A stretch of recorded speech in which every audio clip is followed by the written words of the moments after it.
All right, so the action starts obviously on Thursday down in Arlington, Texas. Let's get into some of the big questions that we feel Gregg Berhalter will have to answer when it comes to his starting lineup. And no surprise here, we're going to start up top. So who do we think should start as the starting number 9 against Jamaica on Thursday?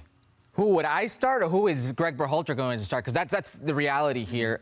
Gregg Berhalter is going to do what Gregg Berhalter has always done. His own methodology, his own way of thinking, his own train of thought when it comes to analyzing and giving opportunities to his players. And the 9 is no exception. He's going to go with Folarin Balogun. He's going to go with the player that he convinced to come to this program and ride Folarin Balogun until he gains that confidence. He's a player, what's he good at right now? Right? He's a player that does very well running the line in transition. He is lethal with pace, can finish right foot, left foot. When things are in front of him, he is very good. What is going on with Folarin Balogun right now?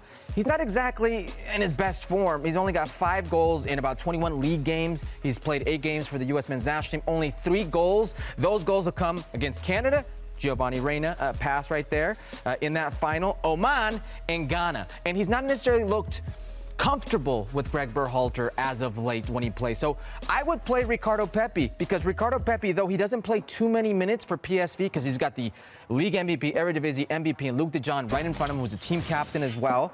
But he's got 9 goals, 2 assists in the limited minutes that he has played for PSV. And here's the thing. When we talk about the U.S. men's national team, since his World Cup snub, since he was told he would not go after saving Gregg Berhalter's job for that 2022 World Cup, in 10 games, 7 goals. Here's where it gets tricky for Ricardo Pepi. 5 of those goals have come off the bench. You can get typecast. Well, and that was also some of what we saw also in club form, is when he's had the opportunities to start, it hasn't looked the same as when he's come off the bench. Yeah. Because what is the natural progression? You train well, you get a chance to be on the bench. Yeah. You then get a chance to come in and you make a difference coming off the bench. Then when you make a difference coming off the bench, either through injury or form, you get to start. Yeah. But now, what did we talk about off camera? It's much harder to stay on top than it is to get there. Yeah. So you've proven yourself that you can play, but now can you prove yourself that you are in the manager's first 11 because you've proven it week in and week out, and he's yet to do that for both club and country. You're absolutely right. Can I just add one more layer here? It's Jamaica, and I believe Jamaica is going to play a pragmatic role approach in this game. They're going to sit back. They're going to sit in a low block. And how many times have we seen the U.S. men's national team struggle to break down a low block? For this type of reason, I don't think that Folarin Balogun will have those type of spaces afforded to him, and a player like Ricardo Pepi with the ability to operate in those spaces. Crosses will be key, right? Yeah, will be more suited for a player of Pepi's abilities. What would you do? Well, I think. Would you go Pepi Balogun, or would you even bring Wright into the conversation? Well, He's the hottest. Well, I think the tricky part is I think it would have been Sargent.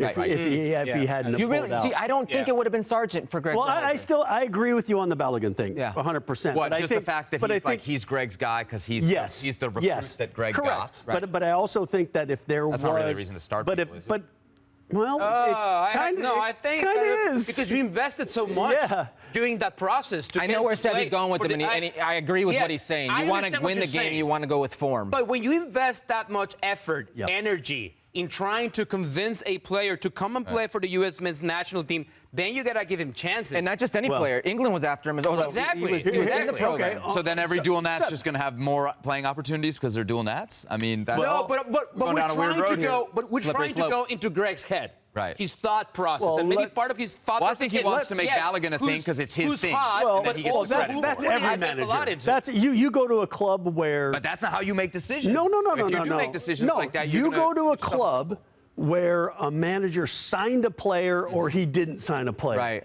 The player that the manager signed, you got to go with the chairman and get another $30 million to sign another player, and you just said, but you're not even playing the player that you just got the last $30 million for. No, you're playing him. Case, and this isn't anything new. No, the history of the U.S. men's national team. This is something.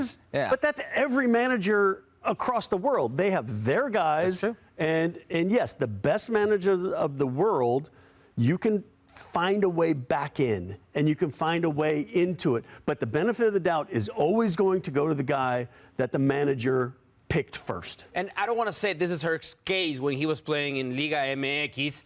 Sometimes coming off a sub, when you won that top scorer in Mexico, sometimes you came off the bench. Yeah. Sometimes players are more valuable coming off the bench and changing the game. Could it be the case? Could we make a case for Ricardo Pepi being more valuable from this team? Sitting on the bench for the first 60, 70 minutes, and then because the times he has scored for PSV, those are not always garbage time goals. Right. Those are goals that actually give points to his team. What I would say in Ricardo's rounds. Yeah. there's a sense that you get typecast into these roles. We've seen it throughout the history of the game. The national team, like he started one league game? Yeah. But what I'm trying to say is, to his defense, there's no Luke de Jong in front of him on the U.S. men's national team. There's nobody who's banging in goals left and right and has an assist, and he's facilitating other players. He's not also the team captain. There's a player right now in Folarin Balogun who's a very good player, but is low on confidence. But the other side of it too is, you can only get out of that typecast by proving you can do it from the start. Right. You can't do it by having the opportunity. And again, nobody gets 5, 6, 7, 8, 10 opportunities. Right. You get 1 or 2 chances to prove that you can play from the front, and when it doesn't go well, the coach says, oh, look, he's a 20-minute guy. Now, you brought something up that's very important. Haji Wright. Haji Wright happens to be the only 9 in this pool of players, not just this pool of players that is rostered, in the whole pool of 9s that are in the U.S. men's national team's pool, that has scored a World Cup goal. We got to go back to Brian McBride for the U.S. men's national team for a true 9 to score a goal in a World Cup. Haji Wright has done that. Regardless of what people, fans, pundits feel about Haji Wright, he's in form today, and he's got equity with the U.S. men's national team. Yeah, and coming in hot, too, in the FA Cup. I mean, gets the assist. That's big. And the game-winning goal to put Coventry City through to the semifinals for the first time since, like, the mid-'80s. So that rewarded. Even before my time. Even before your time over there. Look at that. Rewarded with a call up there, Haji Wright.